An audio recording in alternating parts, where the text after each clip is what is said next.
and nobody cares about us, so we have to bother you. That's right. Y'all are gonna watch me play video games then, you sons of Right bitches. on. And you're going to listen to me play quote unquote heavy metal song, which has nothing to do with heavy metal because I don't know how to play heavy metal. Oh shit. So hit it. Okay.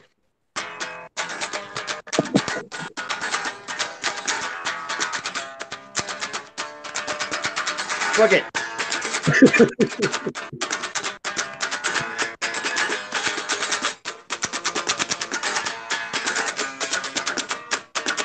Yeah.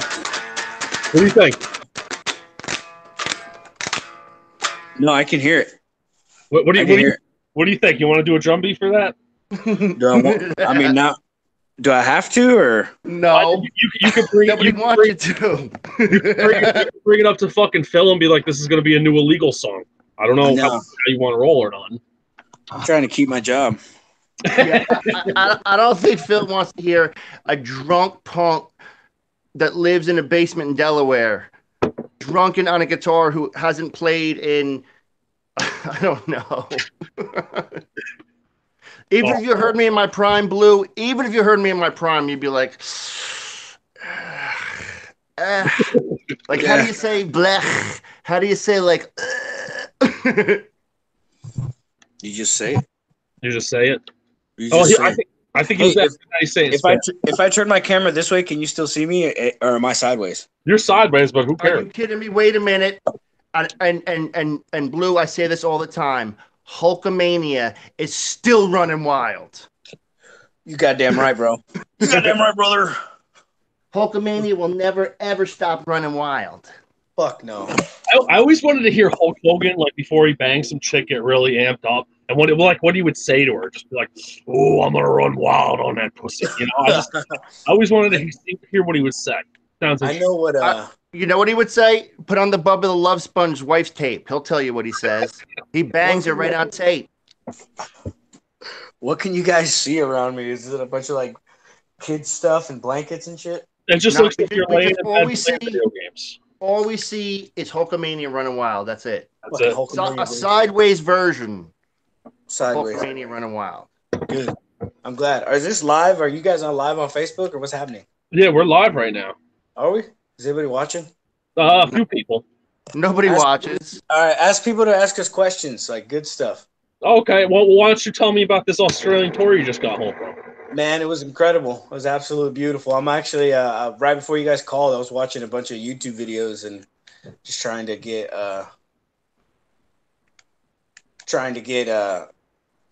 just find some more footage and stuff. And it's incredible, man. The crowds are just fucking bananas.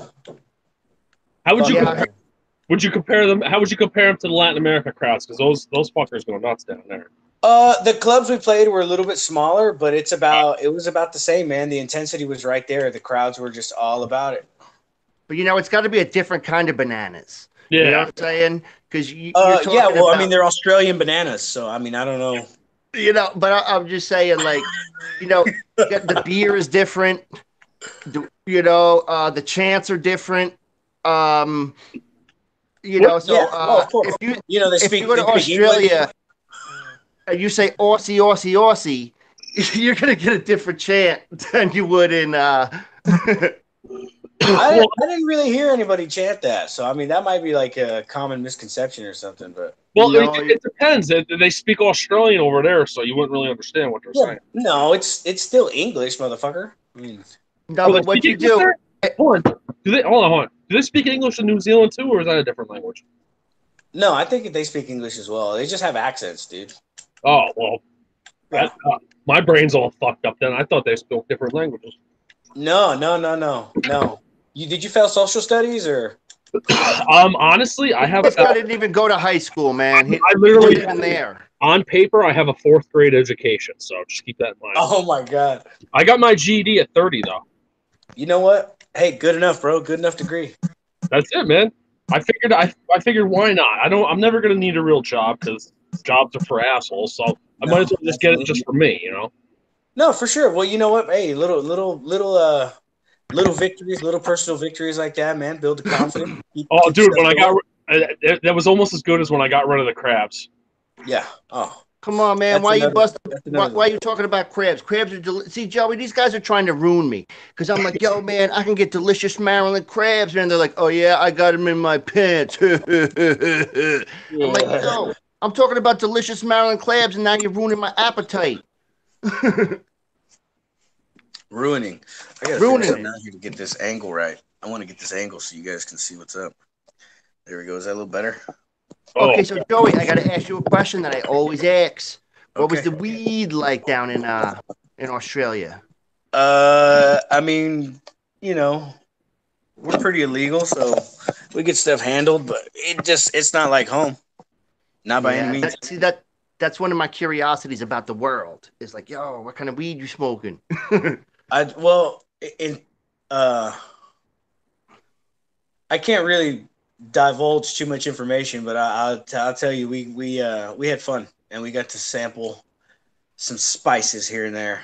Right on, right on. Well, Yeah, see, like I understand, like you're not allowed. There's certain questions you don't ask, and there's certain questions, you're like a Vietnam vet. It's like there's certain questions you don't ask, or you're like an Iraqi. There's like you don't ask certain questions, yeah, and we exactly. understand that. Well, But you know what? We're gonna ask him anyway. well, the Yeah. weed laws Yeah, well, down no, there. it's fine because everybody usually does it anyways.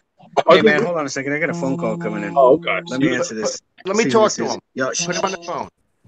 Put it on the phone. Oh, yeah, because once you answer the call, it drops it. No, I was curious Oh, about. okay. I was curious about the weed laws down there. If the weed was more illegal than here, you know. You know what? The crazy thing is the world is not a place I want to go. I just want to stay here. So it's fun to talk to people that like actually have enough guts to go out in the world. Yeah. Me. all right. Oh, okay. Excuse me. So I was just saying to him, is weed more illegal down there than it is here? You get like popped harder for it. Weed is illegal everywhere, man. Yeah, but I mean, like, Not here. true. Not where he is. He goes to the store and buys it. Certain places, you'll get $100 ticket. Certain places, it's the same thing like in the South, man. Like you have certain states that are just all against it, and then you have certain areas where it's like definitely don't go smoke out in public and stuff like that. But for the most part, a lot of places are pretty relaxed. I really wanted to say that Australia reminds me of a lusher, greener Texas almost. Everybody was really fucking cool, really nice, and just it was awesome. I mean, honestly, Australia was probably about the closest I've ever gotten to Southern hospitality on the road. Not to say that people weren't cordial and super awesome in other places, but I mean, just the way we were taken care of and the way everybody was with us, it was awesome, man. It was pretty cool experience. Joey, sir, I got a stupid question from Shane. And Shane, I'm going to tell you he's playing video games, but Shane wants to ask if you're watching Raw.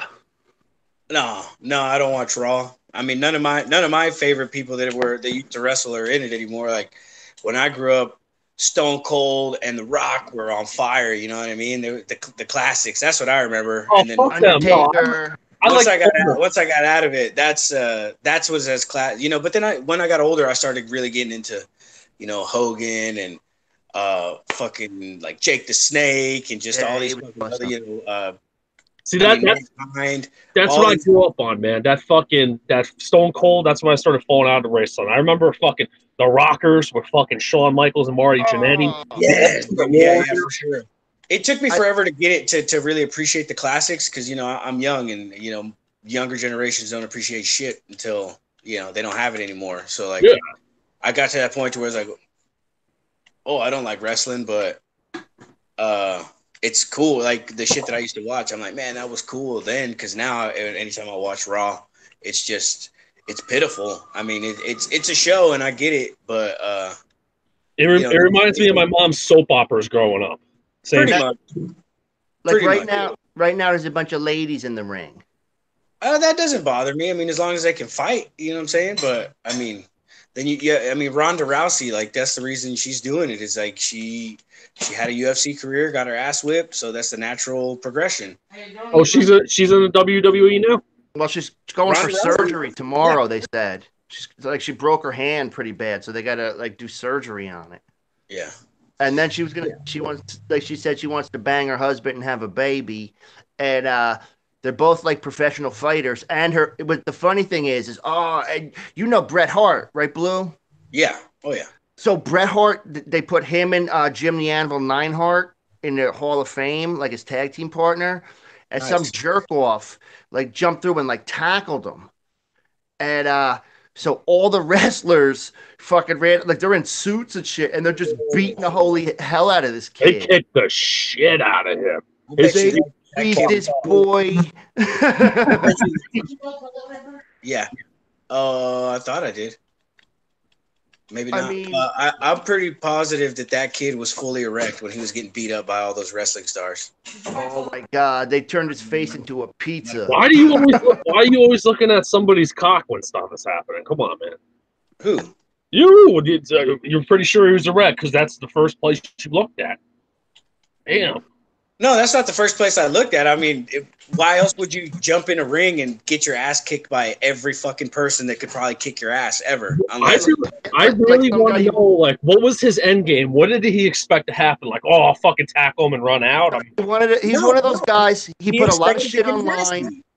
He wants attention. He wanted attention. Yeah. He had all shit online. He was calling out wrestlers on Twitter. That dude was ready for an ass whooping, and he didn't care. He knew he was going to get his ass whooped, and he didn't give a fuck. Has anybody ever tried to go beat up Phil like when you've been there on stage? Not when I've been there, man. Not when I've been there. I mean, that had to happen once. Somebody's had to rush the stage. I don't doubt that it's happened. I don't doubt that it might ever. You know what I mean? Never say never, but that's not something that we really, You guys don't attract that crowd, man. But every once in a while, you get like a psycho. But I see the crowds like you guys attract, and it's just nothing but love, man. For sure. But I mean, I've also toured with Hank 3, and Hank 3 attracts a lot of crazy fans that are like, they consider themselves, I guess, hellbilly punk rockers or whatever. So I've been at a Hank 3 show and seen people in the front row flipping him off for an hour. You know what I mean? And so there's like, oh, dude, when they tell you to fuck off and, you're a stupid motherfucker or whatever, they like you, man. They're just heckling you or whatever. Like, oh, man, where I'm from, that means you're ready to get your ass whipped or you're ready to get dealt with. Oh, man. I remember the first time playing CBGBs, I had a Nazi kid. He was unplugging my distortion pedal and spitting at me, and it was to show the appreciation how he liked it. Yeah, and it's just like, dude, what the fuck? You want to fight? And it's like, no, bro, that's just what we do here. And I'm like, that's ridiculous. Now, what would you think of a singer that ran into the crowd and started punching people? Oh yeah, I remember that. Yeah, that's a good friend of everybody's apparently. Who is it? He's long dead. No, not this. But there's I can't remember what band was that. What, Gigi Allen? No, not Gigi Allen. No, it just happened recently. The Germs. Are you talking the Venom singer that beat up his mom? No, bro. Pentagram. You're talking about Bobby Liebling from Pentagram. Yeah, Pentagram, not Venom. Sorry. Oh, yeah, he's a maniac. His mom, that fucking piece of shit. But every once in a while, there's a band where like the singer just goes, "Hey, you stupid audience!" It just starts out and just. It just happened recently. It was in the news, and the dude did it twice. So, and Walter Howard was actually there, and he can attest to it. He said that the first night he did it, and it was like part of the show. He grabbed a guy, and so he was like fucking singing to this guy, but kind of like fucking him up a little bit, thrashing him about, and it was all fine and dandy. Well, the thing is he got hold of a woman the next time, and he fucked her up. He threw her against the wall, whatever, and maybe it was in the heat of the moment. But it definitely didn't go over well with anybody. He took it a little too far. Or he just got a little too into it and took it too far. Oh yeah, for sure. He totally took it too far. And I'm all about performance and whatever, but just putting your hands on a lady has just never been. That's like a golden rule. Even if you like. Okay, you just block. If she's throwing hands at you, you just block. Fuck that. I am all about equality for women. If a woman starts hitting at me, I will punch her right in the fucking face. Okay, well, I get that, but that lady didn't do anything. She was probably drinking her beer in the crowd, and then she starts getting strangled. She might have been thinking about it, though. He might can read minds, and that's why he goes insane sometimes. He can read minds. He locked eyes with her, and he was like, oh, this is the one. That you don't know that. You don't know what happened. I'm pretty sure go, that's the one that works. Joey, did you guys ever play with like any like punk bands, like hardcore like punk bands? Like I'm trying to think of names. Oh man, I've played with Hatebreed, Sick of It All, Right fucking on. all kinds of fucking hardcore bands. Growing up in Fort Worth, man, my band, we were at 16 years old. We were opening up for like every major tour because my band was the only band that could. So whoever came through town, like you guys were the only Yeah, band that could do it. pretty much, yeah, because we were all young and we could fucking manipulate our schedules and we didn't mind opening and it was whatever, you know. With Hank 3, didn't Anthony Steele play with that tour with you guys or no? No, not the tour that I went on. Okay. There's another kind of beaner looking guy that plays with him that I kind of thought was you a little bit. I'm probably You're talking wrong. about Phil Cancia. Or Oh, yeah. no, you're talking about Sean McWilliams. Yeah, it Sean- wasn't Phil. Yeah, Sean McWilliams. That sounds very, very, very dark. His name. Just like Beto O'Rourke. Very He's dark. awesome. He's so awesome. Man, I miss Hank. I miss the whole crew. It was a pleasure jamming with those guys and touring with those because they're so talented and it's such a different style. You know what I mean? I'm used to heavy metal and all this other shit, so it's really fucking cool. So did you play like the whole set with them, the 3 hours set, or did you break it up with different music? Like, actually, I played when I toured with Hank. I started off doing the 3-bar ranch. So he calls me up, gives me 2 days notice, emails me the material, and says, "Hey man, my drummer flaked out, man." I was like, "All right, dude, I'll be there." And he sent me the material, and I learned it I learned half of it within 2 days, but it was the cattle calling. So like there's one song that's like 8.5 minutes long, 9 minutes long, 10 minutes long. There's multiple songs that are just insanely long. if they had like a fucking like a rhythm with the chorus, it'd be a lot easier to remember. But the cattle calling fucks you up. You don't know where you are in the song. Well, his riffs were pretty pretty specific and laid out, but still it's just a lot. It's a lot of information when you're learning 30 minutes of material and there's change after change after change. Some songs, like I said, are a minute and a half, 2.5 minutes. It just becomes it was a trip. So what happened was I went out 2 days notice. I get there, I jam with him. So 2 days into the tour, or a day into the tour, he's like, "Do you feel confident trying to play these material tonight, or we'll just keep practicing?" I was like, "No, give me another night." So two nights of the tour went by where we didn't play the set. And then on the third night, I just started going for it. And then after 2 nights, I was like, you know what? I'll play on the big kit. So that's when it just all really fell into place. I started playing blast beats on this gigantic fucking drum set, and it just never stopped from there. But after that first couple tours, he had Phil come in to fill in for me because I was doing the Super Joint, the Illegals, and War Beasts. So he had to get another drummer. So then I did what was called, he called it, what was it? That, A Fiendish Threat, which was like fucking that punkabilly stuff. So it was like acoustic guitar, but it was total punk rock. Shit like that. And that was about maybe 30 minutes of material. And then I learned the Doom set, which is another 45 minutes of material. 45, 50 minutes of material, just because it was so long, What's on that set? It's basically sleep covers, I think. It's like a bunch of covers. No, but Joey, because we interviewed Josh. Do you remember the guy's name who was the drummer for Hank? And he was playing. No, I missed that fucking interview. I was talking. Do you remember his name? Phil Cancilla. Okay. Well, which drummer though? The one we interviewed with you. Were you and him are the only drummers for Hank we've interviewed, I believe. So I'll tell you, he plays in what's that band? Nile? No, not Nile. The singer from Nile plays in. You're talking about Phil. You're talking about Phil Cancilla. Yeah. He was in Narcotic Wasteland, but he's not in there anymore. Okay. So yeah, we talked to him and he told me like, yeah, well, I played this set and we had another drummer to play this set, and I was wondering if like you were part of that, like, or you just did all the drums. No, I country drumming is a huge departure. What are you doing? Are you unbuttoning your pants right now? What's happening? Oh, hey. Are you adjusting? What the fuck?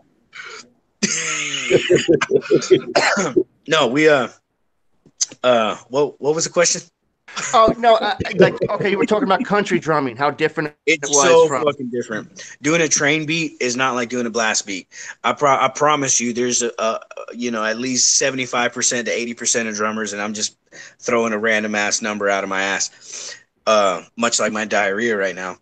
That it's if you're trained in one way, it's harder to break off from that and do something else. Like I'm trained in 4/4, thrash, death metal, very Right. on the beat. So super joint is very like the opposite. Lots of breakdowns, lots of halftime on the back, and then you have country drumming, which is a solid, consistent rhythm, but you're on the one. The only thing is that you're doing different types of drum strokes and different types of patterns, as opposed to actually like keeping a beat on the hi-hat and the snare. You're really reliant on the snare and what you can do with it.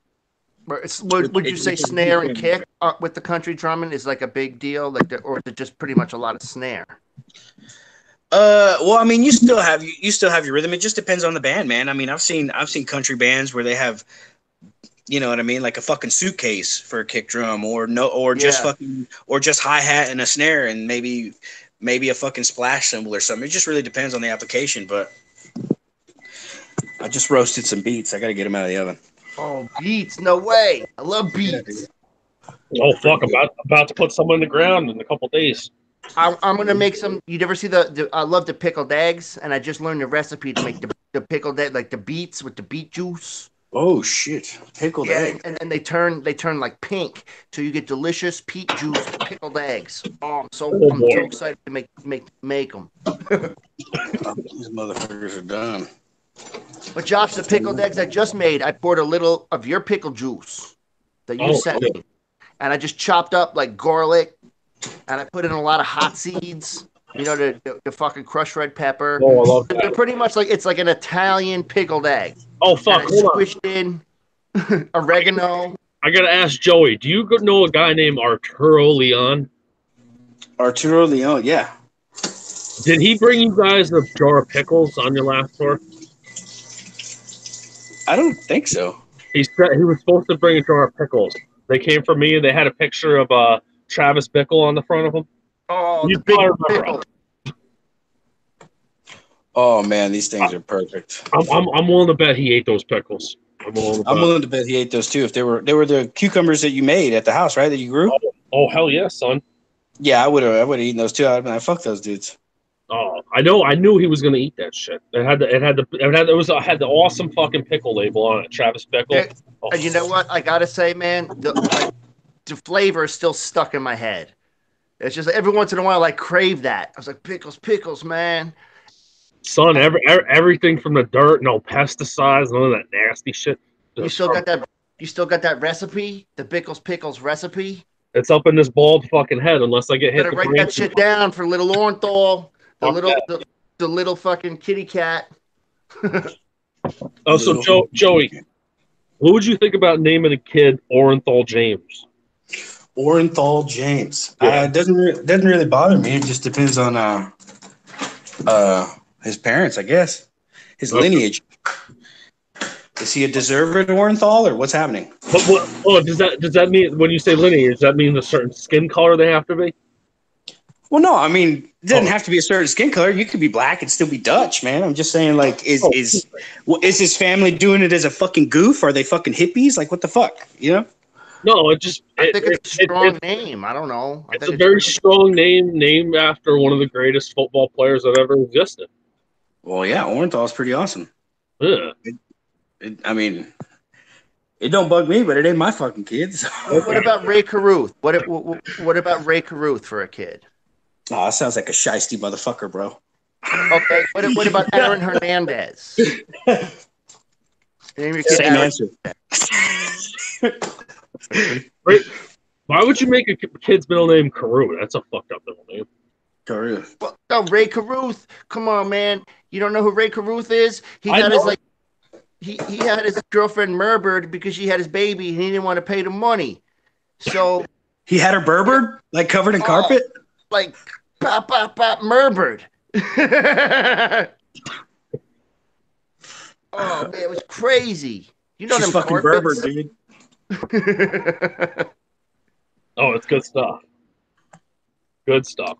Oh, so Joey, like, what are you doing now? Relaxing? Or are you got a project you're working on? Or you going on tour again? You gonna jump in with like, I don't know, the Bolsheviks when they come through town and they need a drummer? What are you doing? Well, uh, I think I'm gonna take it easy for like this week. Get back to work. Get back to like a sort of a normal job, just to try to not feel like such a piece of shit while I'm at home. I That got you. that's like the biggest transition is you go from doing all this stuff and it's really cool and it's epic as fuck and like I got to fucking film Derek surfing and we got to go to the beaches, multiple oceans and just all this Shit. crazy ass fucking shit. I had wagyu beef steak, like a legitimate one of the best fucking pieces of meat I've ever fucking had in my life. I mean, so you go from all that and then you come back to reality and I love being a dad. I love it. Yeah, it's the shit. It's a lot of fun, and my Well, it daughter's probably so killer grounds you. It honestly probably grounds you from like all for that sure. like and then it just brings you back like, okay, this is what life is. That's all fun and games and it's great. That's how we make our money and I have fun doing it, but this is life. Yeah, for sure. And but there also comes a time, where like I was a stay-at-home dad before, but now that I've realized that for me the dynamic needs to be I need to be dad and I still need to go to fucking work because if I don't go to work, I just get depressed, I get weird and fucking emotional Yeah, and just run a it's a jackhammer. huge You pain ever in the run a ass. jackhammer before? and I got now two of them right here, bro. that'll fuck up your wrists. That'll like for your You know what? Speaking of that, I had to fucking hand flatten a backyard, like we were resodding a yard. or you And tamping it. so, dude, and I was fucking damping it, dude, with man, fuck that. Fuck that. I did that I'm shit when I was like 16. You're like, bro, that just sucked. boof, boof. You As get soon as jacked that though. Oh, dude, it was all right, but man, it fucked me up for practice. I was like, man, give me the keys to that Bobcat. I'm gonna run that tractor. Fuck this. You have these Now, motherfuckers can do I all ask you a that. I'm question? good. Like, being a drummer, it's very physical. Like, you're just, do you do any like preparation, like working out? Um, like any, Do I look like uh, I work out? What's up? so it's just all your work out is just playing. Um, Yeah, I mean, I've been carb loading for like 12 years. So, yeah, you're putting on mass. You're just putting on the yeah, mass. I like to call it cultivating mass. It just makes it, Yeah. a little bit I, I, cultivating mass. I've just heard a lot of guys like musicians and talk about how they put one like Kiss. They're going on tour now, and they're like, oh, we work out with a trainer for like a year before we go on tour, and blah blah blah Yeah, they're blah. like 80 years old, dude. They have to.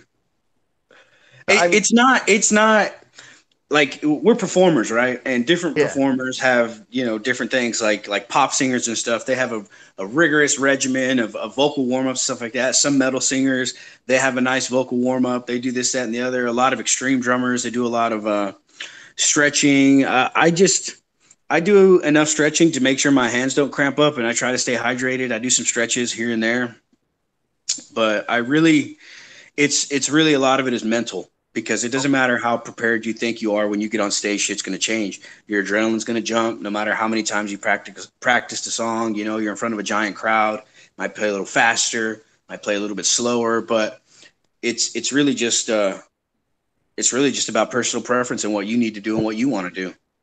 you know, Some people need to fucking, I know several drummers that when they're done, they have to get in another 30 minutes of working out, or they're just like, that's the thing is like, I could be as fatigued from flying and having to be up all night and do the fucking whole rigmarole, loading in and out, go to the hotel, shower, go to the plane, fucking fly straight to the next venue, load in, get ready for sound check, have 2 hours of fucking rest, come back to the club, do the thing all over again. And it just doesn't matter. After the second song, I'm in it. But once I'm done, no matter how fatigued I was beforehand, I still have that like, oh shit, I'm energized now. I'm ready to fucking go. yeah, because that adrenaline, I guess, is still. Oh yeah, for sure. Yeah, every time, every time. And that was a big mental thing is to like, it doesn't matter how you feel. It doesn't matter how shitty you feel. I mean, granted that if you got the flu, if you got sinus congestion, stuff going on in your inner ear, that affects your playing. It all affects your playing. But when it's just physical, a lot of that can be overcome mentally once you start playing and stuff like that. Once you get into it, get that adrenaline going, you can fucking go. Like an athlete, like those Pretty guys, much, like a football player. Hip is hurt, and they get in the game, and they're like, "Fuck it." Remember that episode of The Simpsons? If they get slow, just put a little bit of cocaine in their steroids. I remember the old days, like the football player, he'd come out with like a broken leg. They'd just give him a cortisone shot and he'd be in the next play. He's like, fuck it, he's in it. We're paying you, motherfucker. You better get back in there. Yeah. Nowadays, it's the job, man. That's what we do. But like I said, going to work and trying to at least, like, you know, several years ago, I mean, my eating habits are still probably shittier than they need to be, but it all affects you, man. Now I'm only 28, but I even, you know, I can feel in my knees, you know what I'm saying? Like I know, and I don't want it to happen, but I imagine that eventually I'll probably have to have something done to my knee, some kind of procedure. So, you know what I mean? I'm not looking forward to it, but I just, you know, that's my fear. That's what's going to happen. You know what I'm saying? Like, I'm not really worried about my hands or my wrists or nothing, but like my fucking knees, dude, constantly pounding those fucking drums like that. Rock and roll is tough on the body. Wait, and we're 30. Oh, 30 is going to be hard. I don't doubt that.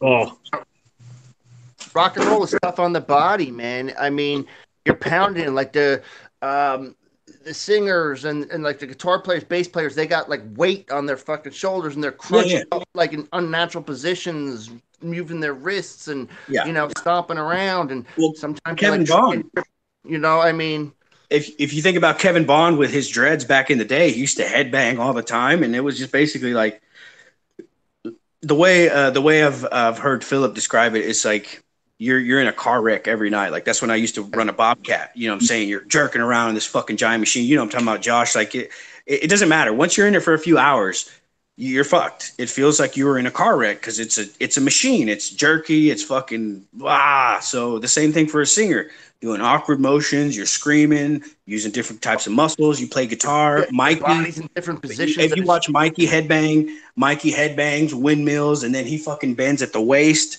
So like that's like, he's a monster. He is a fucking monster. But that's the things that I worry about with my guys, is because, you know, that's one thing that Philip is always like, you need to do core work. You need to do core work. Everybody needs to do core work and work on that lower back. This is coming from a man who's had back surgery. And it's very true, because I've only pulled my back once. I've only really pulled it once. And it was the most miserable I've ever been in my life. Actually, today I got food poisoning. So, would you eat bad clams? Oh, those bad clams will get you every time. Oh, no, dude, frozen chicken wings, dude. Oh, bro, it was so bad. What brand? The Tysons. Tyson. Oh, Tyson. What kind were they? Mike Tyson. They were the Buffalo ones. All right, let's look up a recall. Bro, if there's a recall. But Joey, like, okay. that's what I was asking. Like, there was a recall March 21st. Are you kidding me? I'm dead serious. Hold on. What kind was it? Tyson, the ones that are already flavored, the buffalo flavored wings. Lawsuit. Okay, 25-ounce plastic bag packages of frozen Tyson fully cooked buffalo style chicken strips, chicken breast strip fritters with rib meat and buffalo style sauce. 25 ounce of Tyson full. Go get the fucking package, dude. There's 3 different barbecue ones or buffalo ones. Come on, Mike Tyson. It's just the wing. It's the wings. It's like the little drumettes and the wing. It probably was recalled. Oh, hold on. I just want you to know that I'm not lying to you. So I'm just gonna put this on the fucking screen real quick, just so you know I'm not full of shit. I know you're not full of shit. The way your eyes look, you're like, oh, you're laughing at me, motherfucker. And I'm pointing and laughing. Okay, dude. Hold on. Can you see it? Yeah. Oh my God. See, March 29th, 2001, right there. That's so fucked up. All right, so right there, 25-ounce plastic bag of Tyson fully cooked buffalo-style chicken strips, fritters. There's strip fritters with rib meat. What is it? Chicken strip fritters. Yeah, a couple different ones. Oh fuck. Oh, That makes me have to go pee out of my butt right now. hold on. I want to find out. Oh, it's a class 1 recall. That is the worst one. Ooh, that's like Wow. nuclear diarrhea recall, they say. Oh my god, I fucking hate you guys. It's like, oh man, you need a fucking mop. Bring in a mop for that. Oh man. Somebody bring a broom because it's gonna be a mess. Just make sure before you fucking, die from shitting on your ass, take a picture of the package for, Facebook, put it on there so you can get some money afterwards. No, really? Is that how that works? Dude, they fucking sold you a product that sickened you. I'm gonna need emotional reparations for my butt. Absolutely. You got little children, and they're like, "Daddy, oh my God!" You're like, "Oh, little You know what? children," and you're like, I'm really glad. It's one of those times where I'm really glad, because you're gonna have a baby soon, right, Josh? Yes. Nope. Maybe no. In the future, sometime. Yeah. So that's the thing. It's like you're all excited when you're a kid. Like I get excited when my kid eats what I'm eating. Like she just started eating guacamole. She's finally starting to let me put cheese on her taco instead on the side, and little things like that. But imagine, dude, do you know how bad I would feel if I made that and I gave it to her and we both got sick off the same food? Ooh, poor that's baby, terrible, dude. man. I would be absolutely destroyed because I'm a huge pussy. I never get sick. So when shit like this happens, I'm like, ugh. You're like, "Oh, can you give me some soup? Give me something to drink?" Fuck no, I took myself to the store and fucking clenched my cheeks tighter than I've ever clenched. Like you're walking funny, like a penguin. That shit though, like I know what kind of that shit is. Every time I've ever eaten that kind of shit, it makes me want to puke. I like Bad clams. You gotta watch out for them bad clams. I got them fucking fresh chickens in the ovens right now. Oh, every time to be cooked. Got it. Oh, but that's how you were saying in Australia, or how we were talking about the growing your own food. The first time I ever had a garden tomato, a garden heirloom tomato, was my buddy Big Jamie, his granddad. We went hunting, and at that point I was still a kid. I didn't give a fuck about vegetables, especially eating a fucking tomato with salt and pepper on it. You know what I'm saying? Oh, that's still delicious. At that point in my dude, I had it, and it completely changed my outlook on life. So, so delicious. Anything that's grown out of the ground, no preservatives and stuff, it's fucking awesome. And Australia and South America, they're very different on their laws on food and preservatives and stuff like that. So the places that we've been to so far have been absolutely awesome. Europe probably has some pretty strict regulations and rules on their food as well. The only thing is they're really not the land of spice. Their spices come from other cultures like Indian, Asian, stuff like that, Spanish, the countries they conquered. pretty much, yeah, absolutely. Don't make my Chinese food, fucker. Yeah, they conquered those motherfuckers and still don't know how to make spices. Like, fuck you, we're taking the spice. That's it. But yeah, today has sucked. I woke up, everything was great, fucking badass. Watched Ninja Turtles 2. Was that the one with Vanilla Ice was singing the song? Fuck yeah, dude. Yeah, man. You woke up and watched Ninja. Dude, I fucking woke up. I went and finished building a chicken coop. I was painting and shellacking all day, building fucking cameras. Oh, I was working till fucking 10 o'clock tonight. Yeah. Yeah. You're gonna definitely prioritize your hobbies when that baby gets there, buddy. These aren't hobbies. Yeah. You ain't gonna be watching hockey games all night. I don't watch hockey games. Oh, I'm sorry. I forgot you don't like sports. I go take care of the chickens and the ducks and build their thing. That's food. I thought the hockey players were still on strike, dude. Still on strike? What was that? Like 10 years ago? You're talking about hockey players on strike. It's the playoffs. Bro, there's still some hockey players on strike, bro. You know that shit. Strike. I still ain't going back. The Hanson brothers are on strike. Oh shit. Okay, so Joey, I got a couple more drum questions. Okay. When you're on tour, going to these countries, do you rent equipment or do you bring your shit? I bring cymbals.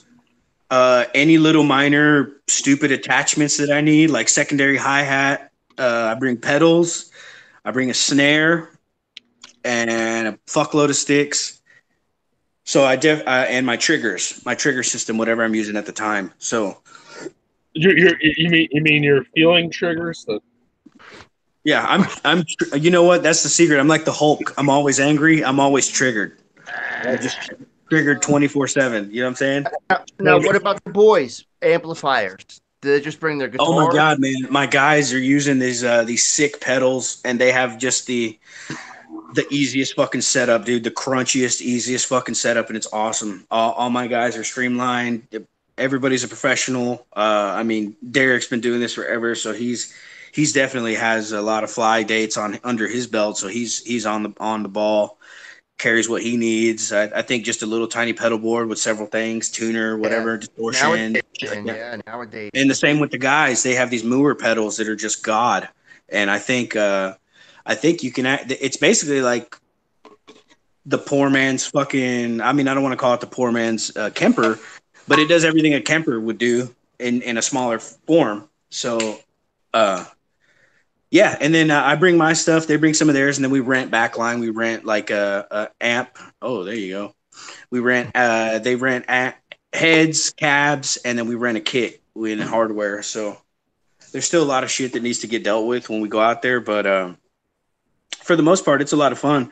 It's always a daunting task, to have to set up a brand new drum set every night. That's what I was going to ask you. What, like, do you have a different kit, like from country to country? Like, if you go from like when I went to Australia, Toddy is sponsored by Pearl, which I would like to maybe see what's up with that. But Pearl, hey Pearl, hey Pearl, what's happening, baby?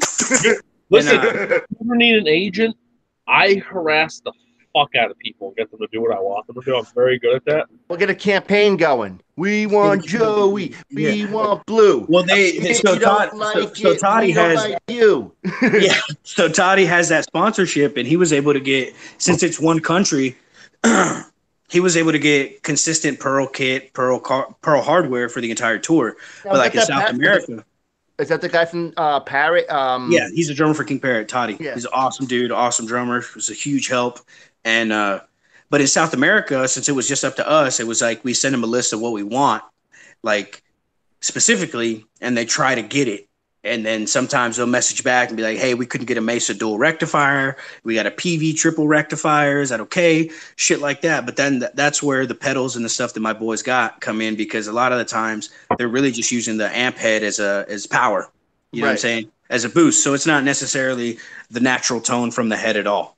And for me, I get these kits, dude. Sometimes they're ragged the fuck out. So I'm always worried. This motherfucker, I'm not going to be able to tune this drum set. I've never been the strongest, tuner of kits, and then to have a different one every night, even if it's the same brand, it's still different heads, different tunings, mix match. You don't know who the fuck played on it before, how hard they hit, how they fucking like their tuning. You know what I mean? Some people like the fucking super high ass Mike Portnoy tunings, and then like me, I like to play fucking death metal on nice deep fat tones like fucking Vinnie Paul played. So I'll just fucking take those motherfuckers and tune them down a little bit, but. I like to keep them nice and low, like you're hitting a fucking drum can, and just beat the fuck out of them. That's another cool thing about the rentals is that, I beat the ever living shit out of them. I took your advice with the beats, and I just switched hands, and I got more comfortable. And it was just easier just going back and forth like that way. Yeah, I never thought it was okay to switch hands to use one for the other, mainly. Never crossed my brain before. Well, I some people would say I'm a cheater when it comes to the death metal and the extreme drumming, because once I get into a blast, my right hand is more dominant and consistent. So I'll fucking take that. I'll just sit there and lean into that, and then I'll take my left hand and I'll just sort of halftime it on the hi-hat, because I mean, I just don't give a fuck. That's exactly what I've been doing. But there are some pieces and bits of our songs where I like to turn it up a little bit, and I like to fucking add that little, keep everything consistent and even. But I've learned a lot about my playing and about other people's playing, and it's really, what works for you, because what works for you might not work for somebody else. And just because they can fucking do something you can't do doesn't necessarily, they got your groove, your timing, your, like your character, the way you play. The way you play is the way you play. Yeah. And my only discrepancy with that, though, with with younger drummers and with new drummers or people that I meet up with on tour and stuff is kit setup. That's always been a big thing for me. I've always looked at professional drummers. If you look at a professional drummer compared to local drummers, you'll see a very big variance in the way they set up their kit. Some people got their toms all weird and shit like that. There's very few really, really powerful, well-known drummers that have redonkulous setups that are completely weird angles that look like shit. You see what I'm saying? It's everything is symbiotic, that fucking ergonomics and Easy stuff like to play. that. Yeah, it makes it easier to play. But like somebody might say, oh, I'm lanky armed, I'm long legged and stuff like that. It's like, yeah, man, I get that. But I'm a short motherfucker and I still have my cymbals a little bit higher than somebody else might want them. And it's like, that's just where my shoulder, my shoulder wants to rest. You know what I'm saying? Yeah. Like if I have my shoulder mid level, I'm just going to burn my fucking self out. I can already just holding my arm like that for 20 seconds. I'm going to burn my shit out. But if I'm up here, if I'm just fucking wailing up here, it's a different type of motion. I have everything that I need right there. Like fucking cheering like a motherfucker, bro. That's exactly how they taught us to move the fire hoses, buddy. You make it do it. So wait, you're playing it in a way where you're not gonna like swinging a hammer the right way. Like pretty much. You don't want to injure yourself. You don't want to injure yourself because you can fuck yourself up. I've heard of people like, and it's your setup. You know, I hit my fingers all the time. I hit my knuckles on the snare sometimes, on the hi-hat if I go up for a catch. You know, it's all heat of the moment, so you're gonna fuck up. Working man, you know, it's being the but when I see somebody, then their drum set looks kind of funny to me. I'm just like, hey, do you want me to help you? I would love to help you because it's also another thing. Like I've always been a fan of playing on other people's drum sets to see how it feels to be in their world, in their office.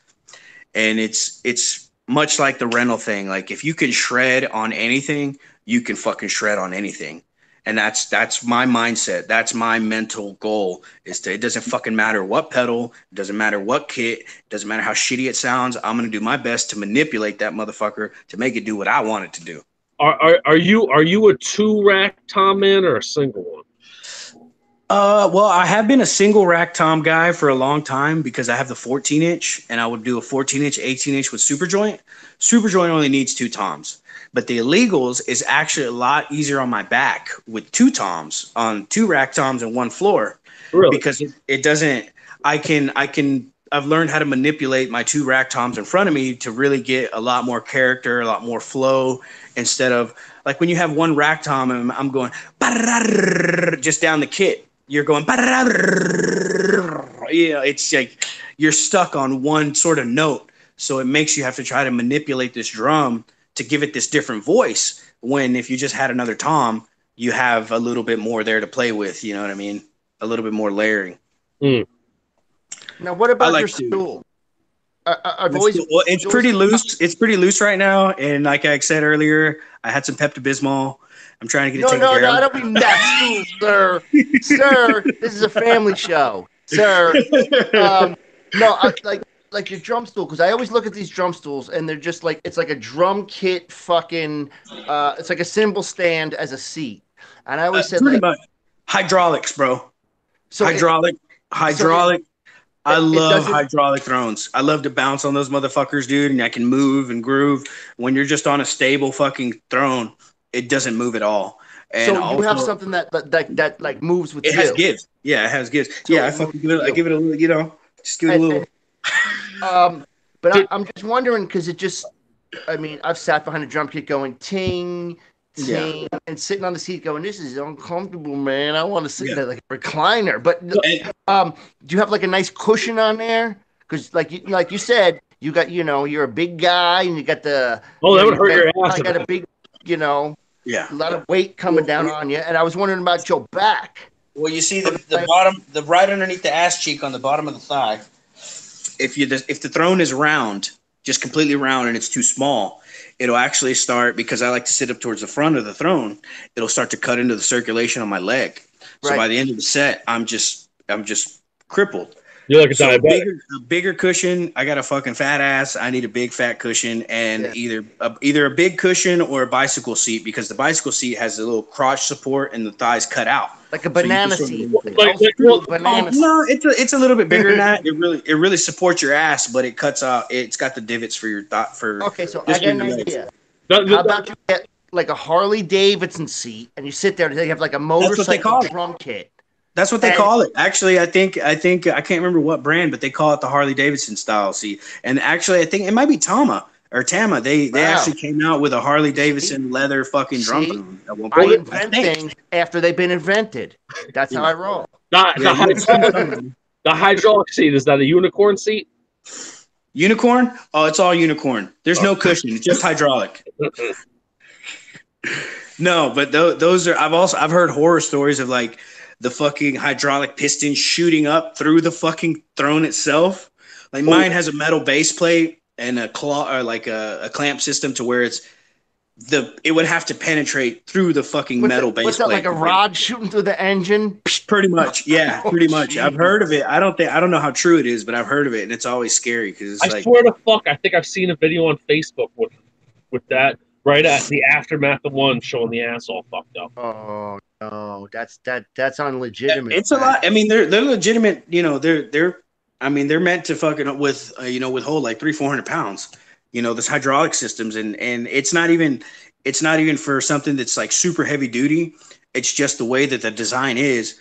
Like Josh, you would know what I'm talking about. You built it, and it's like, well, dude, this thing can get ran over by a car. It's like, that's not how I made it, but yeah, you know, that just happens to be how strong it is. That just happens to be what it does. So, and different systems are, but for the most part, man, those fucking hydraulic systems are no joke, and they're the best. They're my favorite. I used to have a backrest and shit, but that shit just makes you lazy. I like to move around, do my thing. I've never heard of that in my entire life. I never heard of hydraulics in a drum seat. That's fucking so cool. I actually have fucking springs on the bottom of my floor toms for my kit, which they're like little springs on the bottom of the feet, so it gives the drum more resonance because the drum vibrates into the ground, right? You hit that motherfucker, it vibrates. Yeah. It has a natural reverberation, but it dies out. It goes into the ground. It's grounded. I got a new idea for you. So when you're doing your drum solo in the middle of the show, instead of like, you know, lifting up like Kiss or Tommy Lee, we're going to put you like in a low rider and you're going to be playing drums like the hydraulics. You're going to be bouncing up and down. No, dude, I want to see and it's going to be like tilted to the side and tilted to we're saying Love Machine on the drum. I want to see a fucking picture of these springs drop. Of the springs on the other kit? Yeah, I would love to see a picture of them if you ever get the chance. It's a rubber foot, and there's just a spring on top of it, but the spring is in a metal like washer with an Allen key.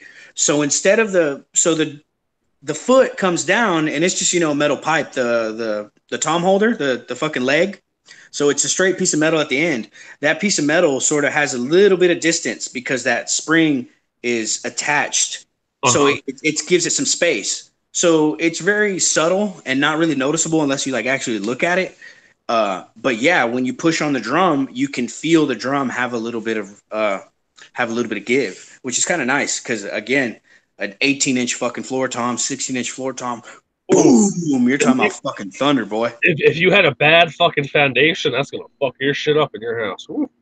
Oh yeah, absolutely. Do you put a carpet under your drum kit when you're playing? Yeah, I have to, man. Those fucking kicks will slide. Everything will slide. You got to have a carpet. So if you're like doing the kick, it'll just keep moving forward if you don't have that like carpet there. Pretty much, yeah. I always have my my spikes dug into the carpet and shit like that, but it's still. Does it still move on you? Like, do you notice? Not too much anymore. When I would use a single kick drum with a double pedal, yeah, motherfucker would always try to walk away from me, but now you got the two bass drums. Yeah, and 2 bass drums definitely helps out a lot. It eliminates that pretty much. Now, there was no double kick, like double pedal, like until like I don't know the 70s or 80s. Do you know why that they came up with it, or was there a drummer that said, "Hey, I need 2 Yeah, who can, I'm always curious that who the fuck came up with the double? Because I heard a rumor that like, oh, they invented it for somebody to get their foot as fast as John Bonham, but I don't believe it. I'm going to Google. Yeah, Google that shit. I don't know. I think it was mainly you had guys like Buddy Guy and just all these insanely talented drummers that could, do traditional and match grip, and they could really, really manipulate a kit. But then you have other people that's like how I was telling you, what you could do, I might not be able to do. So maybe I'm just going to invent a pedal to make me fucking use both of my feet. That way you go, what the fuck? Because there's still drummers out there, like really good drummers that won't touch a double pedal and they don't like it, or it's not their thing. It's not their forte.